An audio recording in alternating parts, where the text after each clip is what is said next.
Gee, just it only gets better. Yep. It definitely is a joy. Mm-hmm. It's changed your life dramatically. I would like to call the regular meeting of the Village Planning Commission of Almont for February 2nd, 2023 to order, please. May I have a roll call? Radecki, Here. Meek, Here. Kalka, Here. Schneider, Dyke, Zunder. Here. The next item is the approval of the agenda. If there are no changes or alterations, I'd ask for a motion to approve the agenda. Support. All those in favor? Aye. All those opposed? Motion carried. The next item on the agenda is the approval of minutes for the regular meeting of January 5th, 2023. Those minutes are included in your packet, and unless there are any changes or alterations, I would accept a motion to approve. I've reviewed and I'll move to approve. Do I have a second? Any discussion? All those in favor? Aye. All those opposed? Motion carried. The next item is under public comments. Sir, you would like to address the Planning Commission this evening? Is that my understanding? Yes. Okay, will you please give us your name and address, please? Hi, Rick Adamson, 4646 Howland Road. So our house, the new buildings going back there are right on the back of our house. We're at the north, we're at the blue house. It's at the north end of their building site. And we're concerned about the landscape. There is no berm. Those trees, that land was bought 20, 25 years ago. And when them separated trees were thrown in there for a greenscape area, there was no berm. If it was a berm, it was maybe 6-inch berm. Then they threw the trees up. And with the constant farming from the local farmer, a lot of those trees are dying. And they also did not complete in our lot, they got maybe 60% of the tree line filled for the greenscape. And there's a big area, about 40%, that is still open. And to the south of us is a drain ditch that was put in that it continues to go around the house next to us. And my neighbor has a lot of problems, water issues. So I don't think that draining is working out. And I don't know if it's in the plans for what Rowe is submitting. So I'd like to, have the village look at that, or have somebody look at the drainage of that whole site and incorporate that little drain and there's a large grate that is, it's in disrepair. So my daughter lives at that house now. She's had little kids. And this year alone, I've trapped a skunk, a woodchuck, and a couple other woodchucks we've seen running around there. So, I mean, it's probably, and so we'd like to just have that brought into when Midwest starts, before they start building. We don't have a site plan, so we don't know what's going up there. And I just got a hold of this in the last day or so. So we want to know what they're going to build up there, and we want this building, an idea of what's going on in the building. How close are the parking lots or dumpsters going to be near us, and what's going on, and how they're going to greenscape it, of course, and the drainage, because she's going to be in this house for a long time, and we just want our concerns brought up now. I see. And in addition, there were the meetings that I did read, it sounded like there were a lot of open issues left to be answered on the plans from the company, and I'm not sure where they stand right now. I see. Are they still working right now? They were back there today. Yeah, and they cleaned the ditch out, and I talked to them, and they were pretty cool about everything. And it's not their fault. I mean, they own it. And they bought it, and, you know, they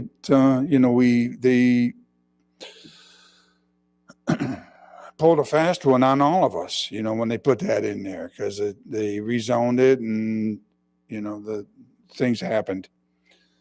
And in the meantime, it's been, you know, farmed, and now it was light industrial, and now it's commercial, and, you know, we don't know what to expect over there. I see.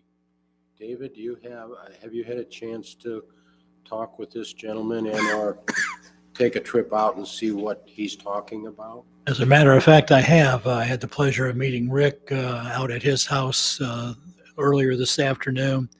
He shared, you know, the concerns that he's just outlined with you folks tonight. And, we can, based on any recommendation that you folks have, discuss the site plan with Roe and see if there's any recommendations or improvements that need to be done.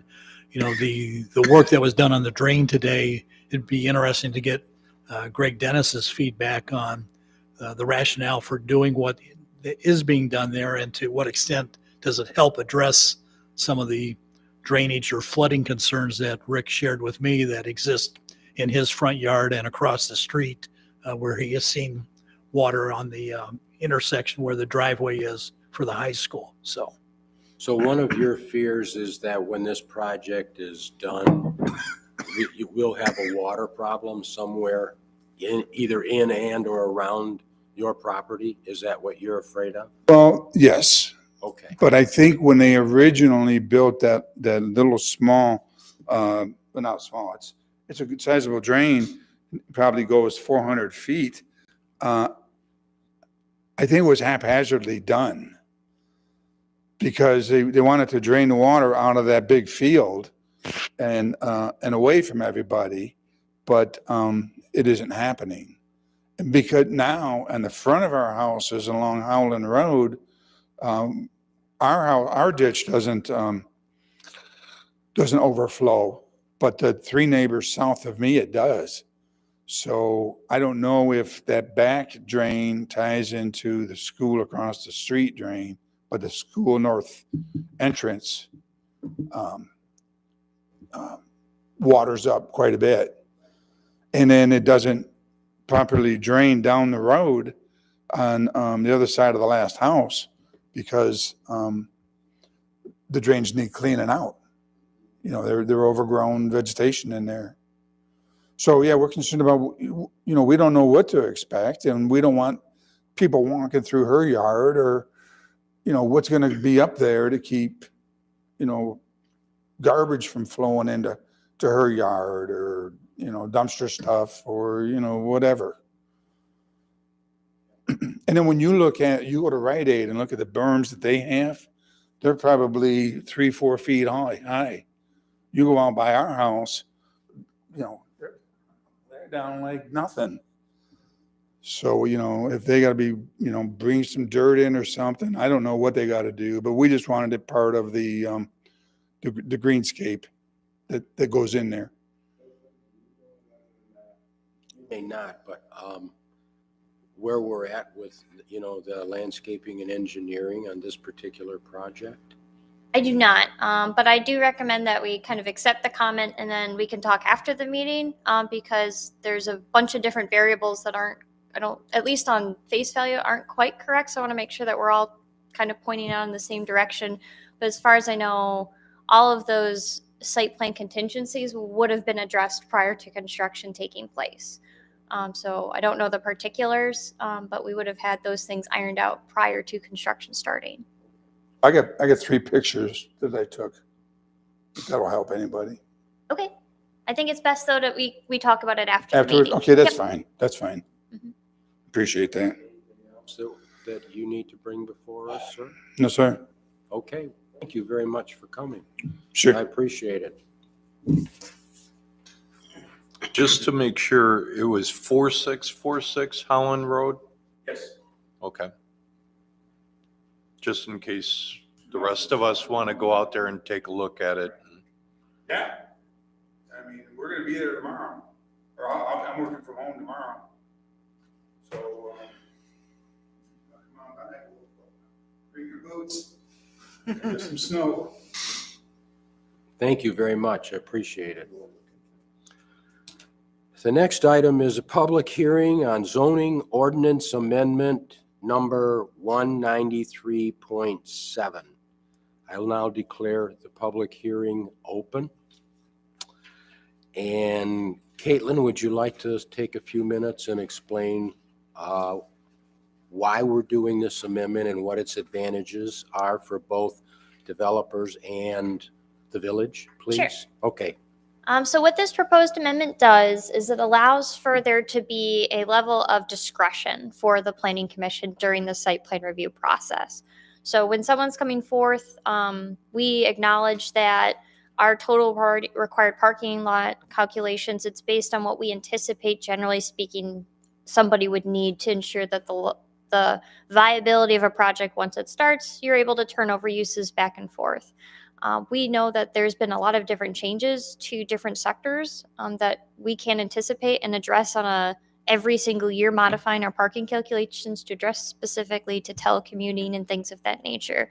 So this allows for a level of flexibility that, based on the operation that's being proposed, we can defer 20% of the required parking that is put in and put it on hold for implementation until a later point in time when it does need to potentially get put in, specifically if they have a different operation or things of that nature. As opposed to the only other option would be is if somebody wanted to, say, not do 10 parking spaces, they would have to go to the zoning board of appeals and prove that they meet all 5 standards.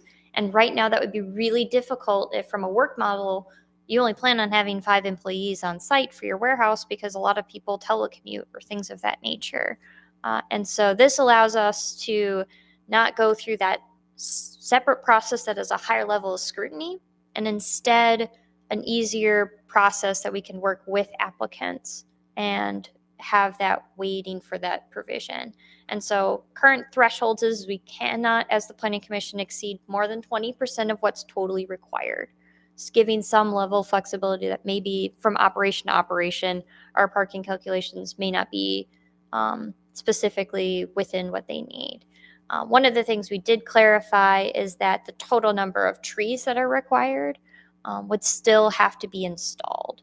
And so as part of their full site plan review, we would still show where are those 20% of deferred parking spaces going to go. And so if those are required to come in, we have a plan. It's consistent with the overall flow that we looked at during site plan review. So that's outlining generally what this language does and what benefits that has to us as well as applicants.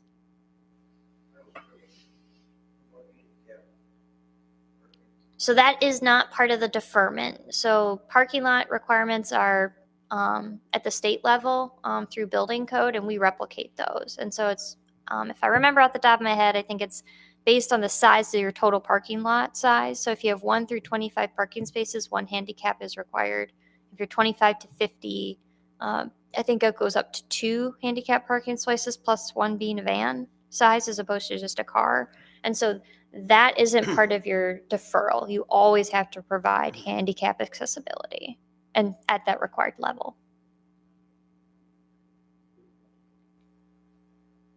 So this is an advantage for both then, for both the village and for developers. Okay. Do the members have any questions for Caitlin tonight? Otherwise, I will close the public hearing. And we will move on to new business, and that is zoning ordinance amendment 193.7, deferment of parking requirements. Is there any discussion from any of the members as to what we're doing? Discussed it in some detail previously. Yes, we I did. don't Yep. think there's anything new. If there isn't, I would entertain a motion to approve. I make a motion to approve zoning ordinance amendment number 193.7, deferment of parking requirements. Have a motion, and Steve seconded. Yep. Is there any other discussion? All those in favor? Aye. All those opposed? Motion carried. David, do you have any unfinished business for us tonight? Just a couple of quick updates. Number one, I got a phone call from the new owners of the building that was acquired, the European Deli. They're putting in a coffee shop / bakery, specializing in organic ingredients totally. And they are anticipating that they're going to be able to have a grand opening in either late March or early April. And so we'll keep you apprised of those developments, but they're extremely excited, and he wanted to reach out to me today and give me that update. Also, just to maybe help dispel any rumors that you might have heard through your respective grapevines, there is a resurrected purchase offer on the movie theater and medical building. However, it is predicated on the owners of said properties providing some documentation that an old gas station that was located between those sites, that there is no contamination that the new owner would have to contend with. And so while the prospective buyer has said, I'm willing to bring back the offer that was on the table last summer, but it's predicated and contingent on, documentation that alleviates any concern about contamination. I don't know how quickly that will happen. Supposedly the owners have said they are working to that end, but I don't know if that's something that will take 2 days or 2 months. But the prospective buyer has indicated his interest to move forward in the transaction if that paperwork is provided. There are no tanks in the ground that we know of, are there? That's part of the unknown. There are Oh, probably okay. tanks that are there, Okay. and that was discovered. Well, let's say the fact that a gas station used to be established there was discovered through the phase 1 environmental assessment. I was led to believe that the same company that did the phase 1 assessment is being contracted by the owners of the property to do some additional investigation and perhaps do a phase 2 if necessary to help with the potential sale of the property. So again, depending on how long that process takes. But the prospective buyer has reached out to me and desires to have a sit down to talk about some conceptual things that he might like to try to do that, would blend in with, village vision, if you will, that we've talked about here in the past. And so we'll keep you apprised of that progress as we go forward.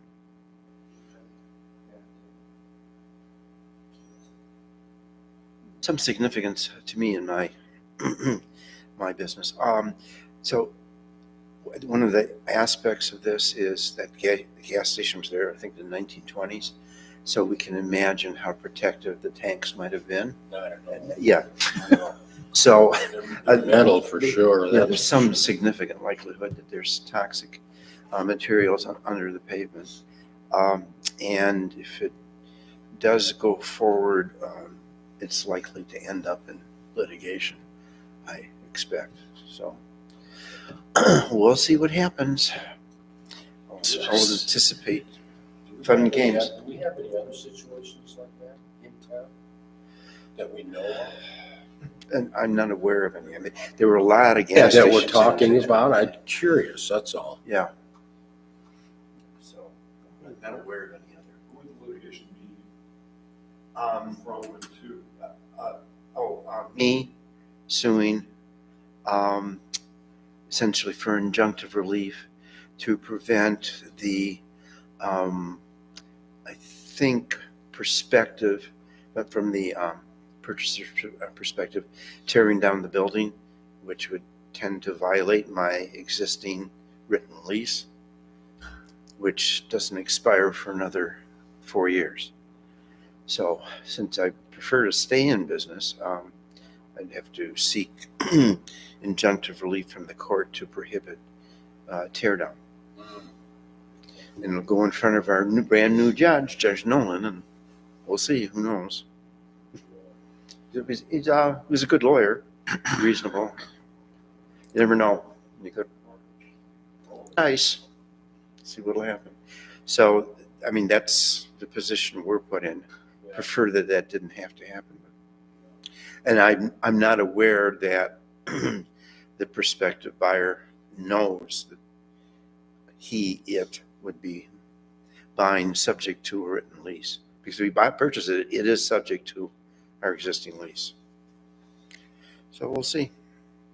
Yes, David. Speaking of litigation, the other one item I want to share with you is that last week the DDA was informed that they won their suit in the Court of Appeals, where Mr. Francis was appealing the decision of the lower court that he was not the owner of 12 parking spaces behind the medical building, and the Court of Appeals ruled in favor of the DDA. So as of right now, the ownership of those lots is believed to be within the realm of the DDA and to the benefit of the business community as a whole. Anything else from anybody? Otherwise, pardon? Oh, yes, I'm sorry. That's all right. Wanted to do a friendly reminder that we were planning on doing that joint training session on February 21st. 21st. Yep, so that would be between the Downtown Development DDA Authority, as well as the City Commission or Village Council and the Planning Commission. This is part of the Redevelopment Ready Community, RRC program. You're required per year to have one annual meeting. And so something we're anticipating on discussing is talking about the master plan update that we're hoping to move forward on. We're preparing the scope of that work with that contract. We'll be presenting that Wednesday to the Township Planning Commission. I couldn't get it ready in time for today's meeting. So that's something we'll likely discuss on the 21st is what that current proposal is and what do we think makes sense for the village as part of that update.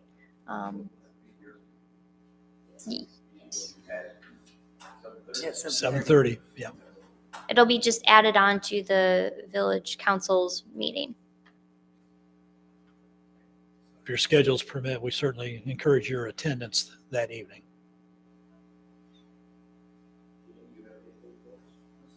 Nope. Then I would entertain a motion to adjourn.